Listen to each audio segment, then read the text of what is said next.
오늘은 모세에게 적극적으로 자신을 소개한 야훼, 여호와, 이런 제목으로 말씀드리겠습니다. 모세를 이렇게 만나게 해서 야훼 신이 자신을 아주 적극적으로 이제 소개하는 장면, 그러면서 이제 출애굽의 역사가 시작되는 그런 말씀이, 그런 그 내용이 출애굽기 3장 1절부터 나옵니다.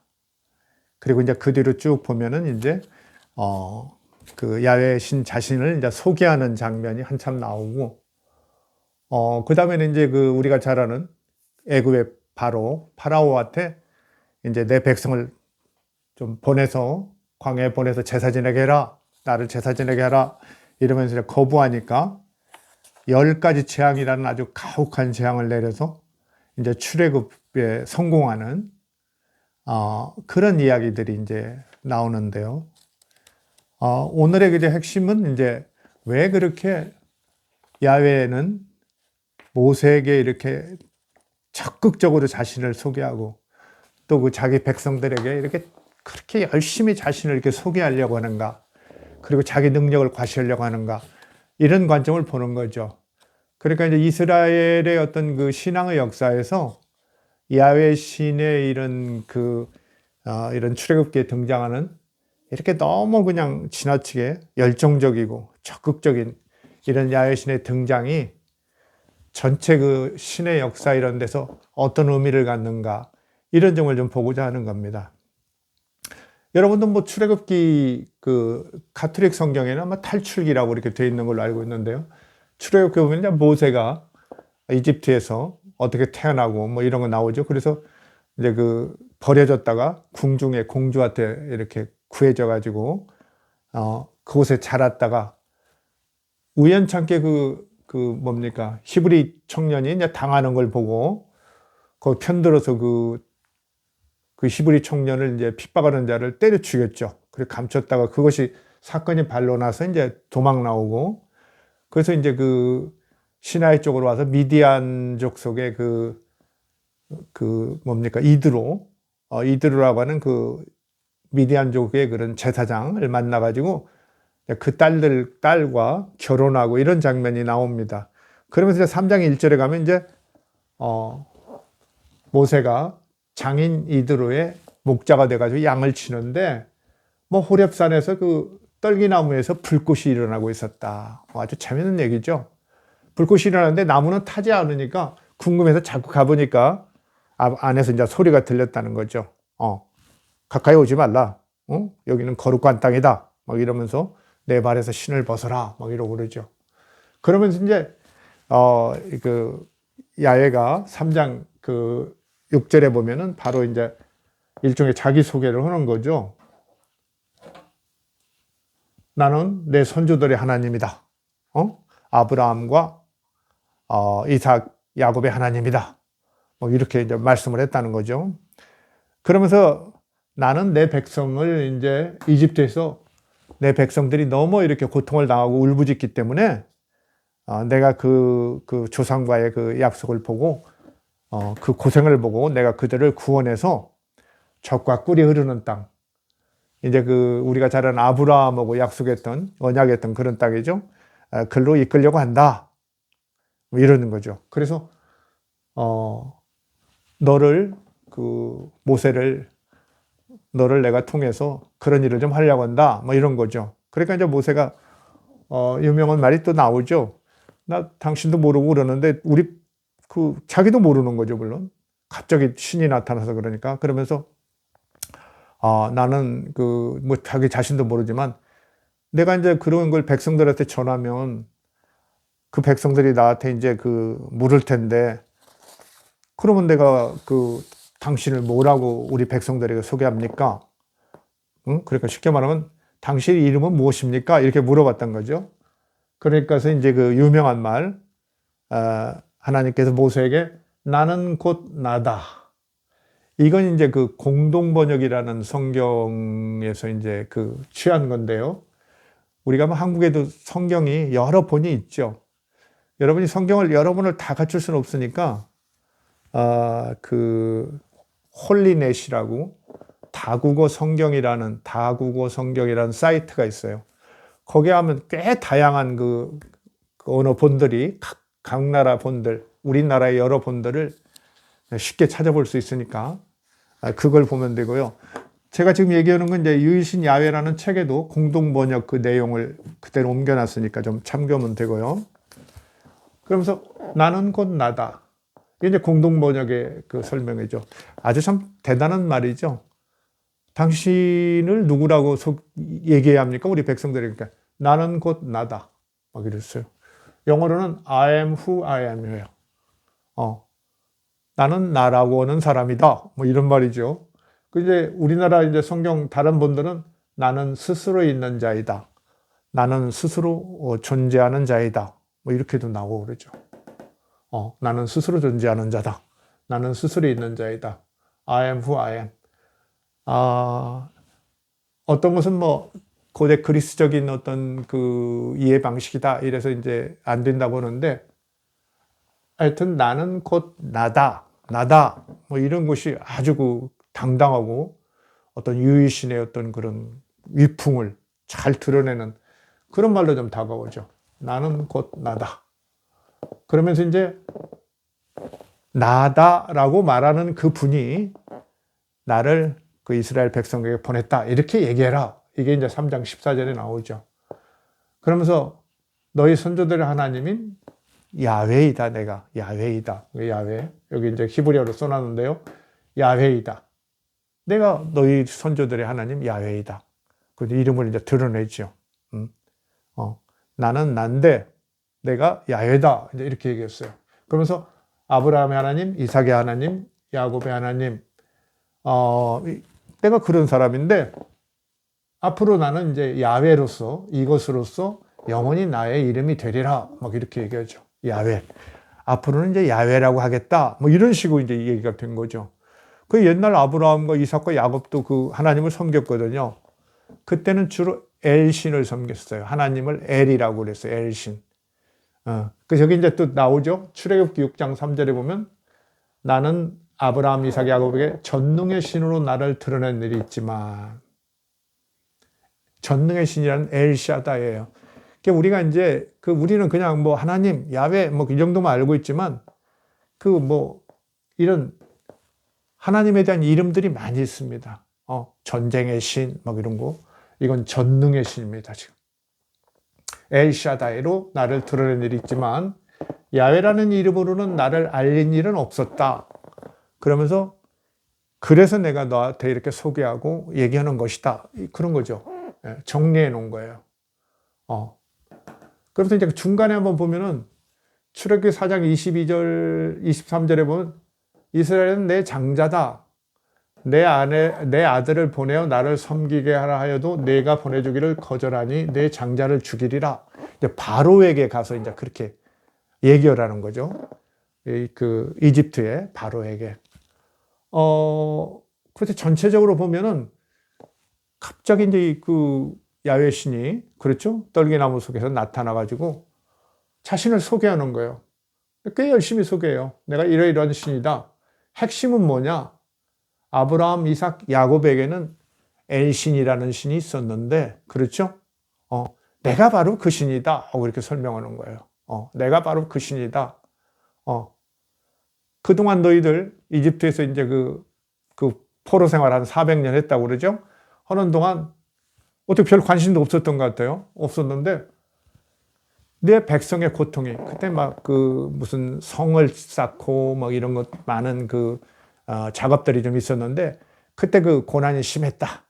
그래서 그들이 고통을 호소하기 때문에 내가 그들의 그 고통의 소리에 귀를 기울이고 이제 나타나게 됐다. 이러는 거죠. 멋지죠. 사실 멋지죠. 이렇게 하나님이 이렇게 열정을 가지고 이렇게 백성들의 고난에 이렇게 관심을 갖고 고통에 호응하는 그런 신이다. 이래서 아주 그냥 우리 크리스찬들이 좋아하죠. 근데 사실 우리가 잘 보면 한번 생각해 보세요. 아브라함, 이삭, 야곱부터 쭉 섬기던 그런 어떤 시족, 그 다음에 민족의 신이 있었는데 이집트에 400년 동안 그 사람들이 잡혀가 있었는데 그 사람들은 그 신을 안 섬겼나? 완전히 잊어버렸나? 지금 이 성경 말씀에 하면 완전히 잊어버린 것 같이 돼 있죠. 완전히 잊어버린 것 같이 돼 있어요. 그리고 신도 관심이 없었어요. 지금 한 400년간. 그죠? 내버렸다가, 그렇게 이제 그 이스라엘 그 히브리인들, 백성이 많이 늘어나고, 그렇게 노예로서의 어떤 고통을 심하게 당하고 그러니까 주로 뭐 벽돌을 찍고 막 그런 얘기 나오죠. 심한 그 고통을 당하니까, 이렇게 그 고통의 소리에 내가 옛날 아브라함하고 약속한 것이 생각나서 너희들을 이제 구원해내야겠다. 그래서 내가 나섰다. 그러니까 너 궁중에서 자라서 이집트도 잘하고 이집트 사정도 잘하는, 궁중 내 사정도 잘하는, 정치에 대해서 좀 알만한 모세들을 앞세울 테니까 내가 나서라. 막 이렇게 나오는 거죠. 그 뒤에 보면 또 모세가 저는 말을 못합니다. 그러니까 내 형 아론이 말을 잘하지. 막 이러고 그래가지고 붙여주죠. 그래서 아론이 이제 제사장이죠. 제사장 그 계열의 가장 첫 선조가 되는데 그 아론이 나오죠. 이때 하여튼 모세는 80세고 아론은 83세다. 이제 그런 얘기도 이제 좀 뒤에 나와요. 요새 나이로 치면 뭐 정말 요새는 또 하도 오래 사니까 뭐하러 할 수 없겠지만은 그래도 꽤 늙은 나이죠. 하여간 80세의 노인이 지금 이스라엘을 구원하는 그 주자로 지금 선정돼서 나오는 장면입니다. 근데 우리가 이제 제가 지금 여기서 뭘 얘기를 하냐면, 무엇을 얘기하려고 하냐면은, 이 장면이 야훼 신이 스스로를 처음 소개하면서 자신의 어떤 성격을 잘 드러내는 장면이라는 거죠. 그래서 우리가 이제 야훼 신이 정말 참신이냐 아니냐, 우리가 이제 신 1에서 했잖아요. 그 궁극적 실체로서의 신이 있는데, 아무래도 야훼 신은 내가 볼 때는 당연히 종교적 신이다. 그래서 궁극적 신과는 조금 그대로 등치시킬 수는 없다. 같다고 볼 수는 없다. 이제 이런 얘기를 드렸는데, 어때요? 신앙이 좋으신 분들, 여전히 어떤 그 기독교 신앙에 큰 어떤 매력이 있다고 생각하고 이러는 분들은 그래도 야훼 신이 뭔가를 갖고 있지 않았겠느냐. 뭔가 참신으로부터 이렇게 했으니까 이렇게 좀 막 당당하고 애굽 바로를 이기고 그렇게 백성들을 끌어내고 이렇게 성공하지 않았겠느냐. 뭐 이런 생각을 당연히 갖게 되죠. 그런데 갖게 되는데 한번 우리가 생각해 보자고요. 한 400년간 아무 일도 않다가 갑자기 나타났어요. 마치 무슨 어디 그 가정을 버리고 가신 그 아버지처럼 말이죠. 그러다가 나타나가지고 갑자기 지금 야단해요. 그러면서 나를 섬기는 그런 백성들을 확보하려고 하는 듯한 그런 느낌이 들죠. 그래서 이렇게 보면은 여기는 뭔가 과거 그 이스라엘의 조상들이 믿던 신들하고는 다른 어떤 신이 자신을 이렇게 연결하려고 하는 그런 시도를 하는 거 아니냐. 이게 신 자신이 하는 것보다도 당시에 이 성경을 편집하고 그 이스라엘의 종교 야훼 신앙을 적극적으로 이렇게 그 지도하고 이끌어 나가는 이런 사제랄지 서기관, 예언자들, 이런 사람들의 어떤 그 의도나 목적을 반영한 것이 아니냐, 이런 것을 우리가 보여야 한다는 것이죠. 그러면서 일단은 이런 고백 속에서 뭐 그런 어떤 성경의 기자들이 했건 어쩐건 간에, 근데 이제 우리가 이제 조금 여기서 알 것은 요 출애굽기 6장의 구절은 그 제사장 문서라고 그래서 가장 뒤늦게 된 겁니다. 그래서 이제 BC 한 5세기 400년대 이런 때쯤 이제 형성된 그런 편집된 것이기 때문에 요것이 앞에 있는 이건 이 문서라고 그러는데 이건 엘로힘 문서라고 해서 요건 한 BC 8세기 중엽쯤 북이스라엘에서 이렇게 어떤 내려오던 전승들을 모은 이야기인데요. 요 앞에 출애굽기 3장을 출애굽기 6장은 좀 더 재정리한 것이다. 그래서 앞에는 그냥 우리가 보면 그냥 보통 보면은 얼른 알 수 없는데 출애굽기 6장 3절을 보면 이렇게 모세를 하나님께서 떨기나무에서 만나가지고 설명하는 것이 사실은 그동안 활동하지 않던 새로운 신 야훼가 이렇게 이스라엘 사회에서 자기 위치를 확보하려고 이렇게 나타나서 과거에 그 최고의 신이었던 엘신하고 자기를 연결하려는 그 엘신을 이제 섬겼던 아브라함이랄지 이삭, 야곱. 아브라함, 이삭, 야곱이 꼭 있었느냐?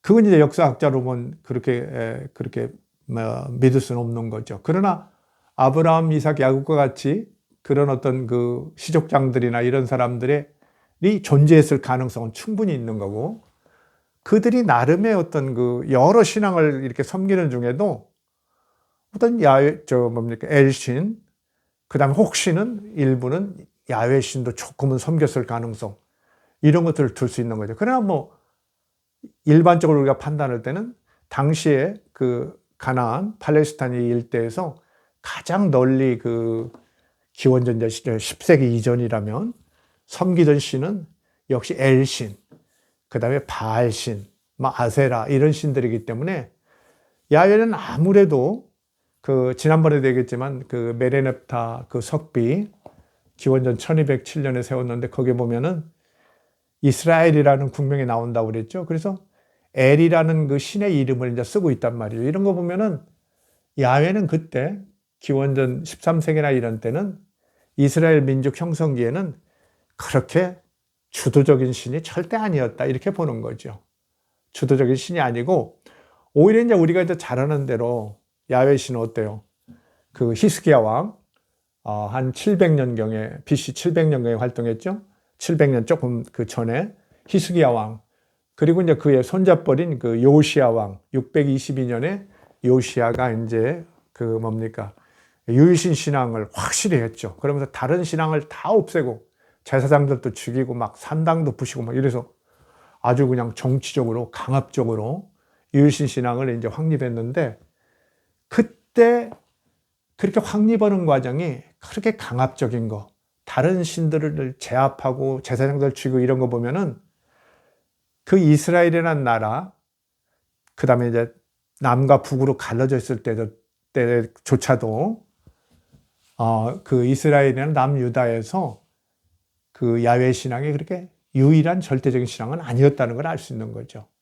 그래서 많은 시련도 겪고 이렇게 하다가 그렇게 정치적 필요에서 아수르나 이런 데에 대해서 대항하면서 자기 나라를 다시 한번 부흥시키려는 그런 히스기야나 요시야 왕의 그런 의도에 따라서 이렇게 이제 국가의 어떻게 보면 신앙적 정체성을 확립하려고 한 거죠.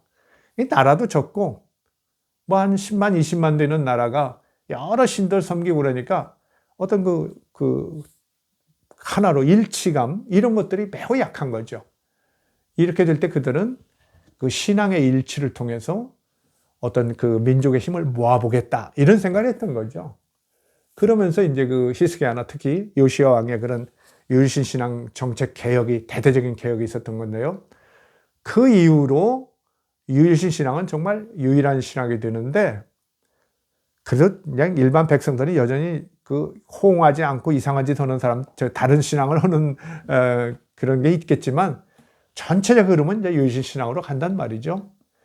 그런 것을 겪은 이후에 그렇게 유일신 신앙을, 야훼 유일신 신앙을 더 연원이 깊은, 저 옛날부터, 어디로부터냐, 아주 올리지는 못하지만 일단은 그 출애굽, 쉽게 말하면 애굽으로부터 독립투쟁하고 이러는 과정까지는 끌어올렸다는 거죠.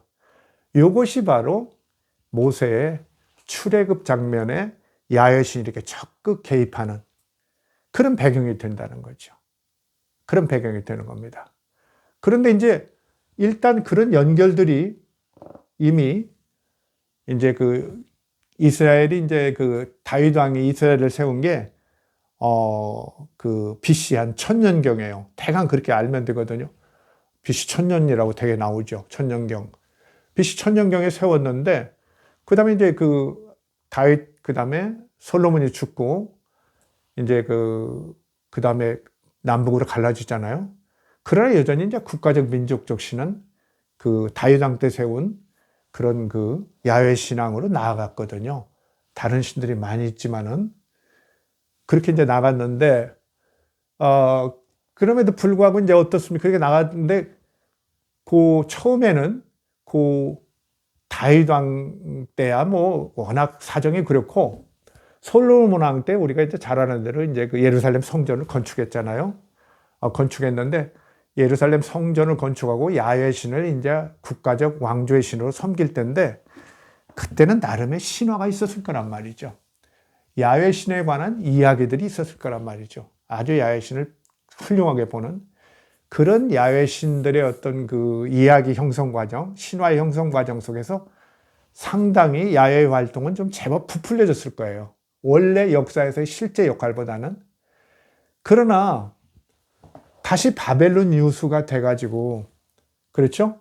바벨론으로 끌려간 다음 그 이후 정말 그 민족의 운명이 정말 그 풍전등화 같고, 그러다가 어떻게 이제 그 페르시아의 등장과 더불어 고레스 왕의 등장과 더불어 이제 해방에 대해서 돌아온다 이렇게 되니까, 그 뒤로 어때요? 이 사람들이 그 야훼신 신앙 자체의 어떤 중요성을 더욱 절감했던 거죠.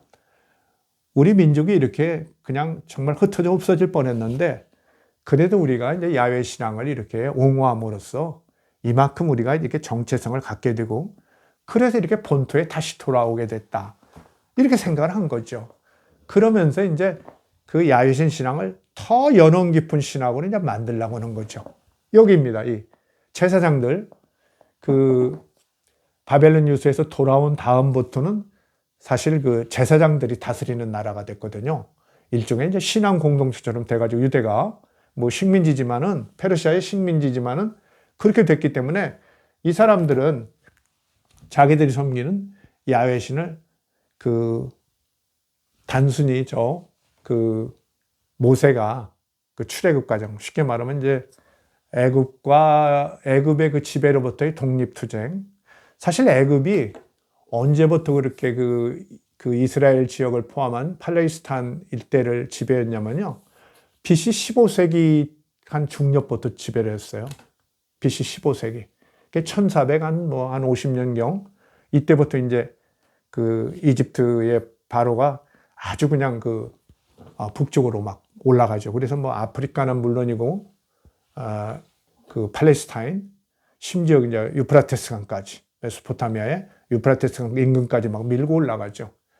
그러면서 수십 년간 굉장히 어떤 지배력을 행사했다가, 14세기, BC 14세기, 1300년대 중반에, 전반에는 약간 좀 세력이 후퇴했어요.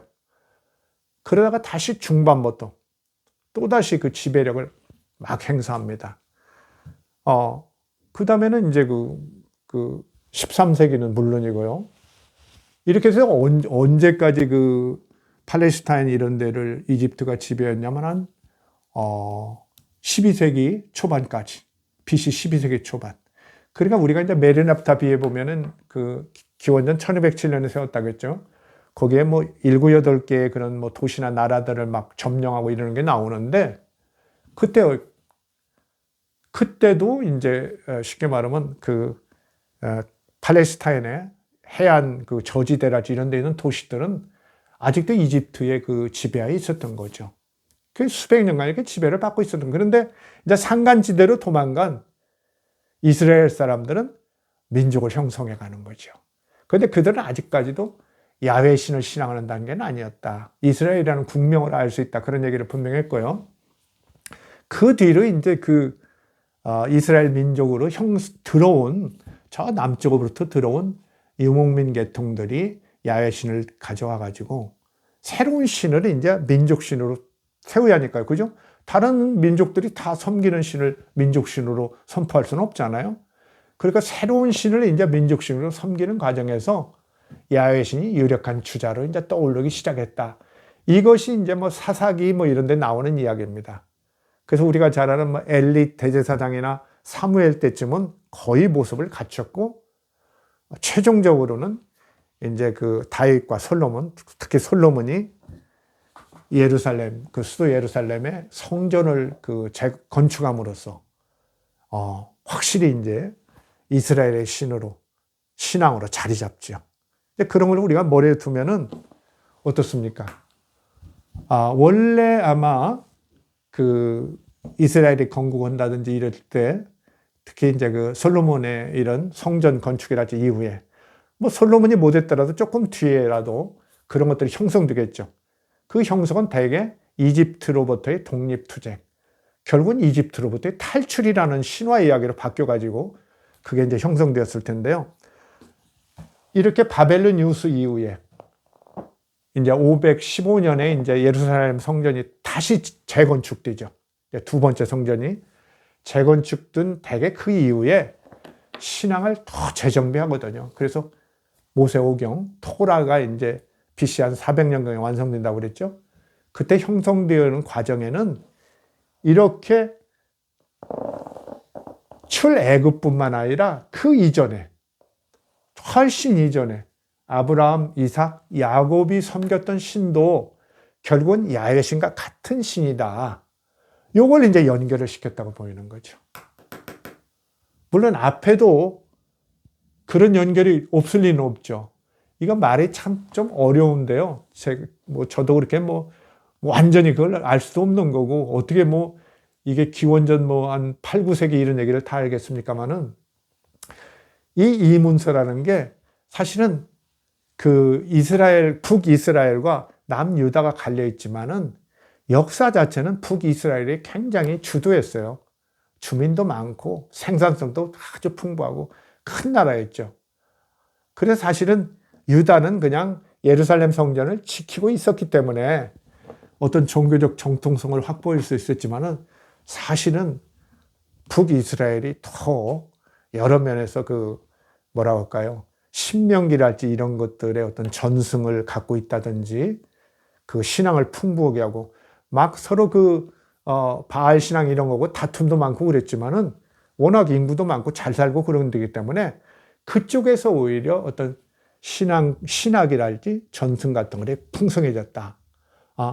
그것들을 사람들이 이제 BC 722년이죠. 북이스라엘이 먼저 망했잖아요. 그때 이제 많은 북쪽에 있던 야훼 신앙을 섬기던 그 제사장이랄지 특히 예언자들, 선지자들 이런 사람들이 많이 남쪽으로 내려왔죠. 그때가 히스기야 왕 때입니다. 그러니까 북쪽에서 풍성해진 그런 어떤 신앙이나 신학이 가지고 남쪽으로 내려왔기 때문에 히스기야 왕대, 그 다음에 요시야 왕대의 그런 종교적 개혁이 가능했다. 이렇게 보는 게 옳거든요. 그래서 이제 뭔 얘기를 하고 하냐면, 이렇게 야훼가 자기를 독자적으로 선언하는, 자기가 마치 유이신처럼 이렇게 선언하는 흐름이 엘로힘 문서, 이 문서에도 있었다는 거, 이것을 보면은 북이스라엘 때부터 특히 이제 학자들은 엘리야라는 선지자 알죠? 엘리야가 이제 바알이냐, 야훼냐, 분명히 해라 하고 막 싸우잖아요. 그 엘리야 선지자가 야훼 유일신 신앙의 최초의 선구자다. 그렇게 얘기하거든요. 근데 그분이 엘리야가 활동한 곳이 BC 9세기예요. BC 9세기. 아주 올라가죠. 그때부터 그런 흐름이 북이스라엘에서 일부 있었던 거예요. 그것들이 북이스라엘이 망한 다음에 남쪽으로 와서 국가적으로 그걸 호응을 받고 정체화되니까 그 유일신 신앙이 그렇게 국가적으로 확립될 수 있었던 거죠. 그렇기 때문에 이 출애굽기 3장 이 문서와 출애굽기 6장 피문서의 그런 약간의 연결성, 이렇게 일찍부터 유일신 신앙 확보되지 않았다는데 북이스라엘에서 엘로힘 문서로 보여주는 북이스라엘 상황이 이렇게 나는 곧 나다. 나는 스스로 있는 자다. 스스로 있는 자라는 게 얼마나 대단한 말이에요. 그렇죠? 궁극적 실제라는 얘기죠. 궁극적 실제다. 이런 얘기죠.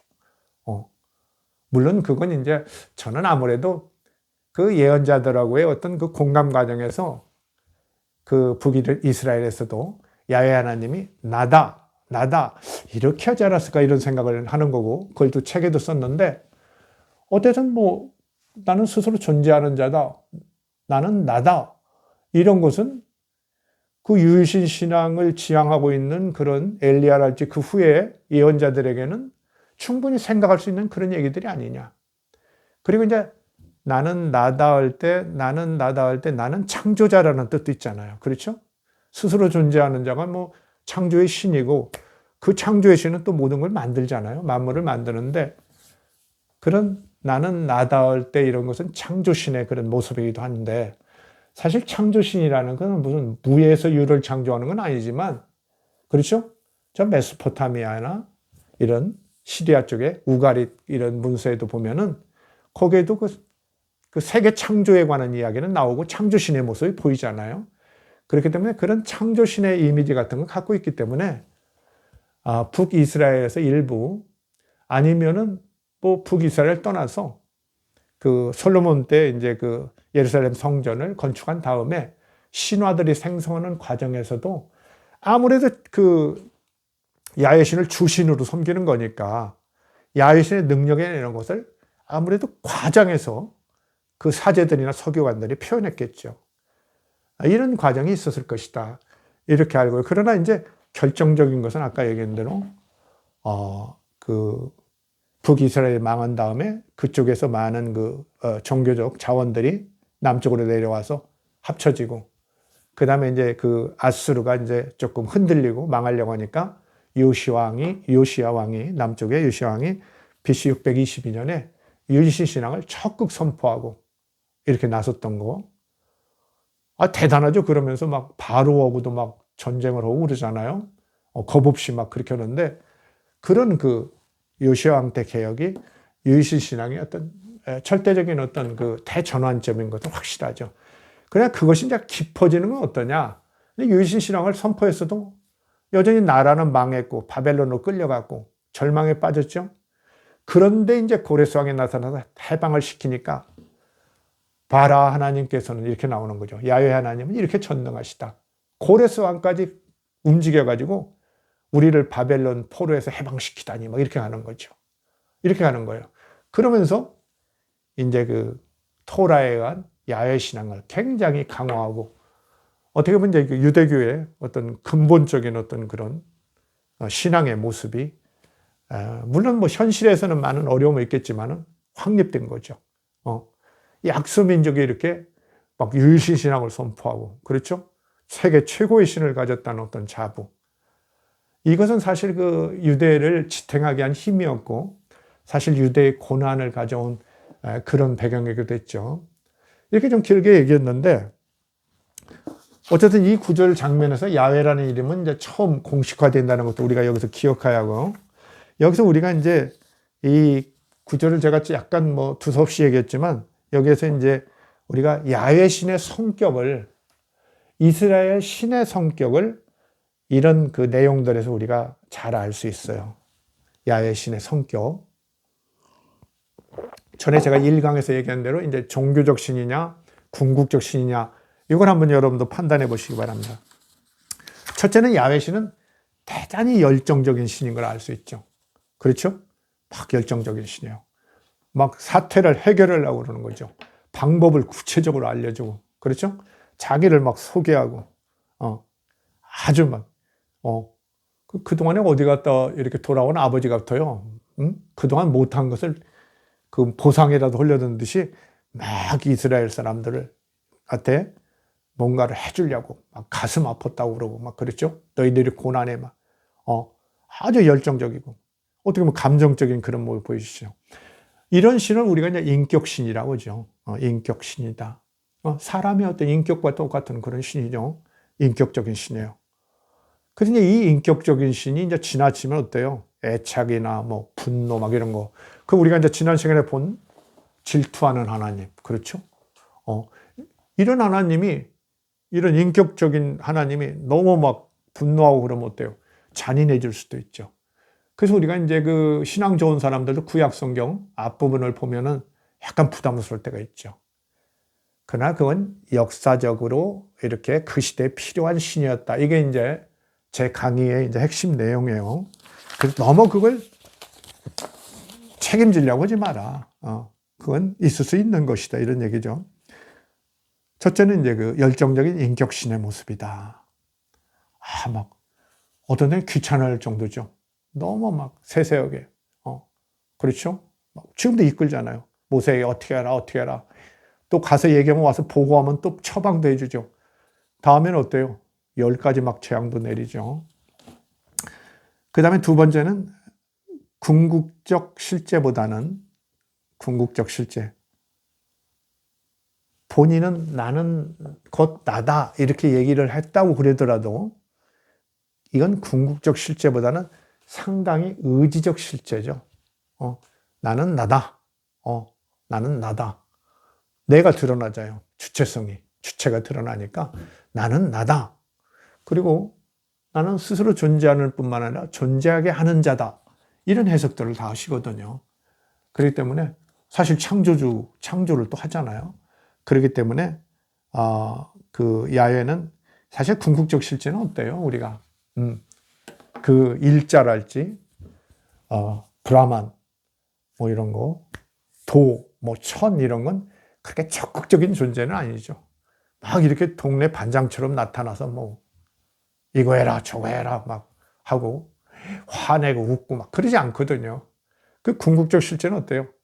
되게 아무 감정도 없고 그렇죠. 그런 상황을 많이 얘기하죠. 그러나 뭔가 있는 그거, 우리가 말할 수 없는 그거, 잘 알 수도 없는 그거, 없다고 할 수 없는 어떤 그거, 이런 거죠. 근데 여기는 뭐 야훼 신은 어때요? 궁극적 실제보다는 의지를 가진 역사의 신이다. 그리고 기독교 신의 가장 큰 특징이 그거예요. 역사의 신이에요. 역사를 와서 주관하는 신이에요. 이렇게 하고 막 이끌고 막 역사를 주관하는. 지금 이제 출애굽의 대파노라마를 이끌잖아요. 그게 역사의 신이다. 이걸 우리가 알 수 있고요. 그 다음에는 세 번째는 보편적인 신은 아니구나. 이걸 알 수 있어요. 이스라엘 야훼의 고백이든 이스라엘 종교적 지성인들의 이런 편집의 결과든 야훼 신의 모습을 보면 여기 지금 출애굽기에 보이는 야훼 신의 모습을 보면 보편적 신이 아니다. 이 말은 뭐냐면 이스라엘인의 고통에만 귀를 기울이는 민족 신이에요.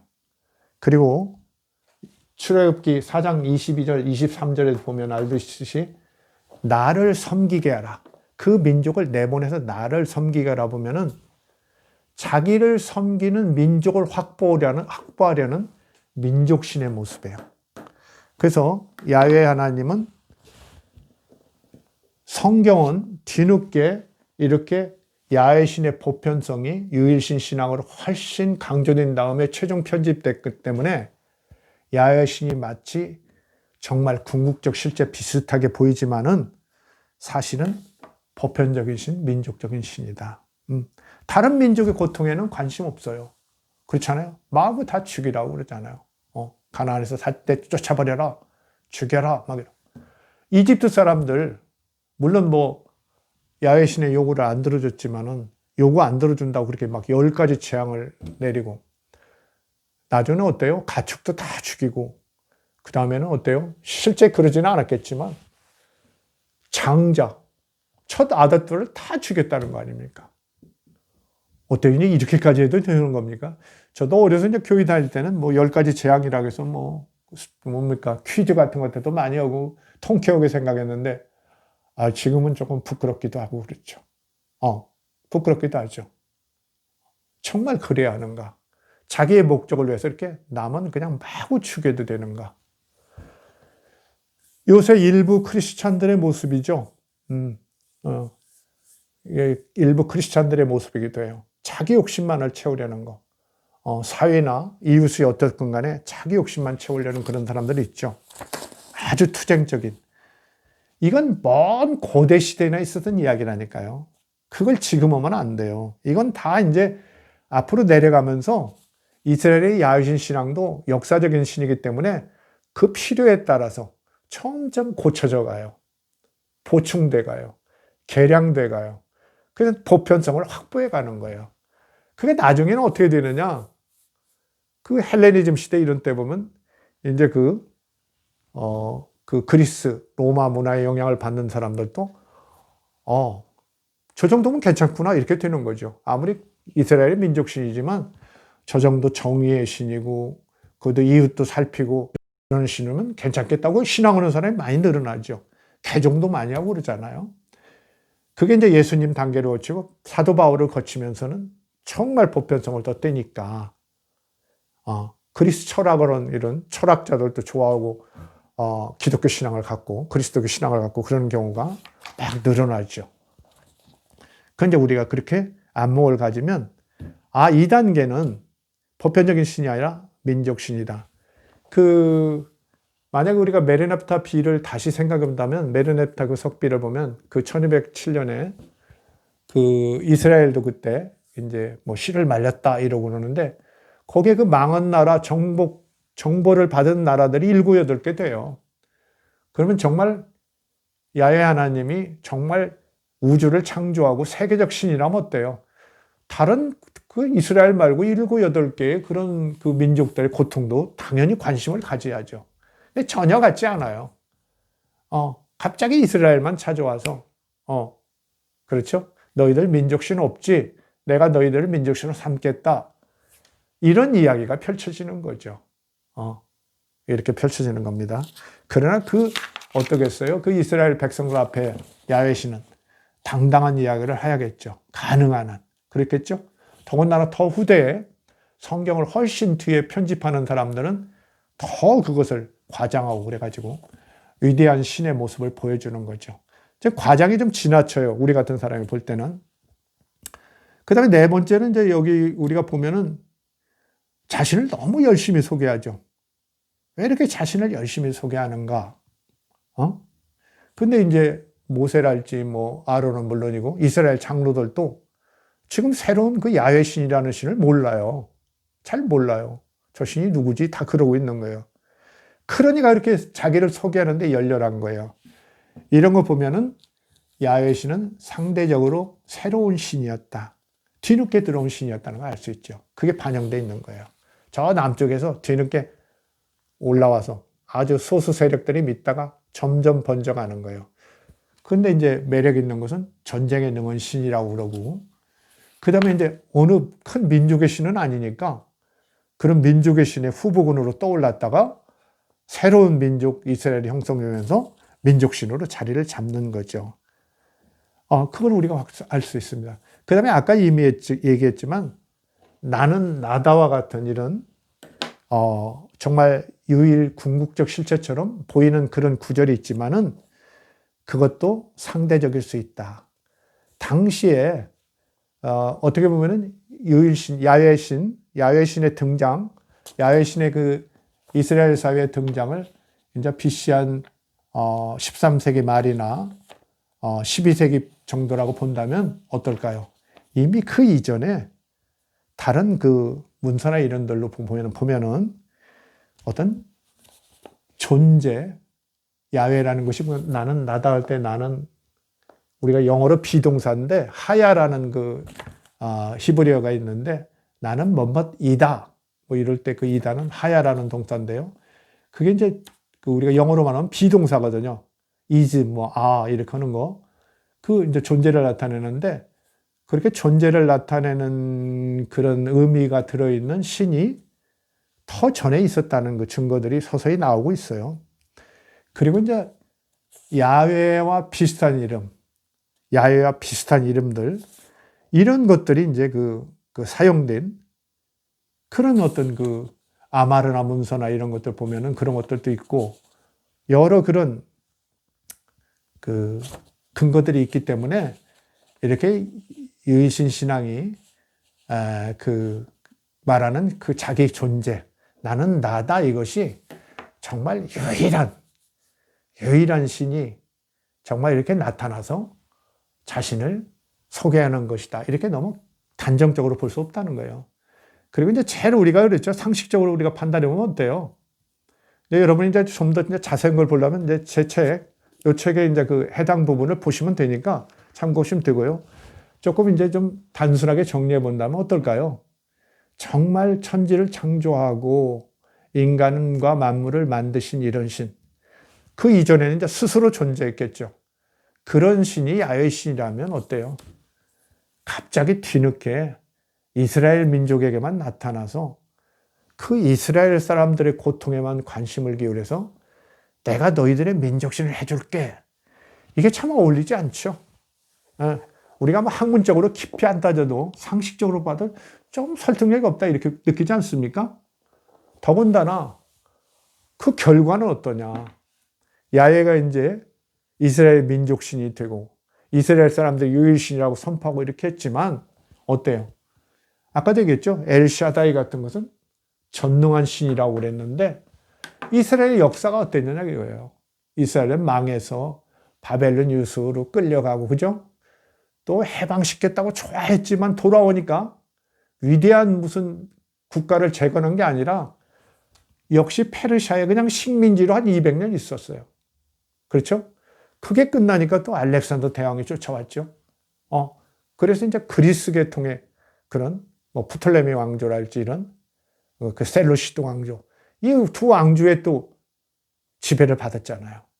그러다 나중에는 또 어때요? 잠깐 좀 독립투쟁을 해가지고 하스몬 왕조가 섰는데 한 100년도 채 안 됐죠.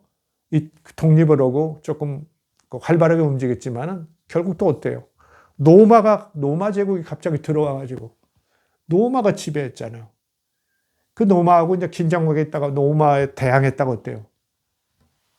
AD 70년에 예루살렘 성전도 다 불타고 전 세계로 다 흩어졌잖아요. 완전히 망했어요. 이런 사실을 보면 어때요? 야훼가 정말 전능한 신이고 유일한 신이다. 창조주의다. 이런 것들을 너무 주장할 수 없는 거예요. 물론 이제 신학자들 이런 분들은 그걸 아주 그냥 사변적으로 아주 교묘한 논리로 그걸 얘기하지만은 역사가의 눈, 역사가는 이제 상식적일 수밖에 없어요. 기본은 역사가의 눈으로. 그다음에 여러분의 상식적으로 한번 생각해 보세요. 우리가 그 신앙을 할 때는 그 안에 있으니까 모르겠지만 그 역사의 흐름을 보시라고요. 우리가 어때요? 어느 나무가 좋은 나무가 열매로 안다고 성경에도 나오죠. 그렇죠?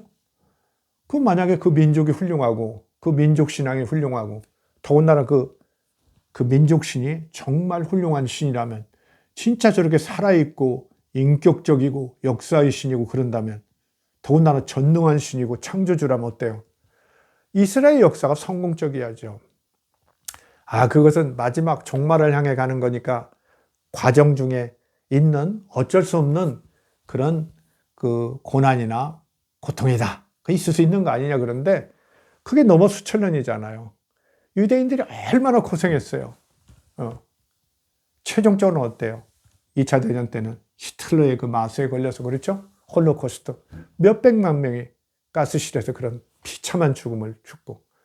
그럴 때도 사실 이때 야훼 신이 구원을 나서야죠. 그죠? 애굽하고 그 비교해 보세요. 애굽의 고통은 벽돌 만드는 고통이었는데 이건 정말 민족을 말살하는 그런 대고난인데 아무 대답도 안 했잖아요. 이런 걸 보면은 우리가 좀 더 그 신앙을 너무 이렇게 그 역사적인 신을 궁극적 실제라고 일치시켜 가지고 억지를 부리는 것보다는 인간의 역사는 인간 사이의 필요에 따라서 신앙과 신을 이렇게 발견해 가고 고쳐가고 보완해 가고 이러면서 결국은 우리의 이상적인 신의 모습을 만들어 갔다. 이렇게 이해하는 것이 저는 옳다고 보고 이것이 제가 지금 강의하는 방향이기도 해요. 오늘 우리는 이 강의를 통해서 모세에게 나타나서 이렇게 절실하게 소개하는 야훼 하나님은 보편적 궁극적 실체라기보다는 민족의 신이고 정말 인격적 신이고 그래서 이스라엘 사람들은 더 기대를 많이 했던 신이고 그러나 결과는 비참했다. 그런 이스라엘 사람들로서는 어떻게 했어요? 자기 그 고대 이스라엘 사람들로서는 자기의 처지가 어려우면 어려울수록 또 민족의 신 야훼를 포기할 수 없는 많이 떠나기도 하고 그러죠. 안 믿기도 하고 뭐 이러긴 하지만 결국은 또 야훼 신을 불러서 야훼 신을 모시고 함께 갈 수밖에 없는. 나중에 그 노마 제국 같은 데도 이제 그 지배할 때도 보면 어때요?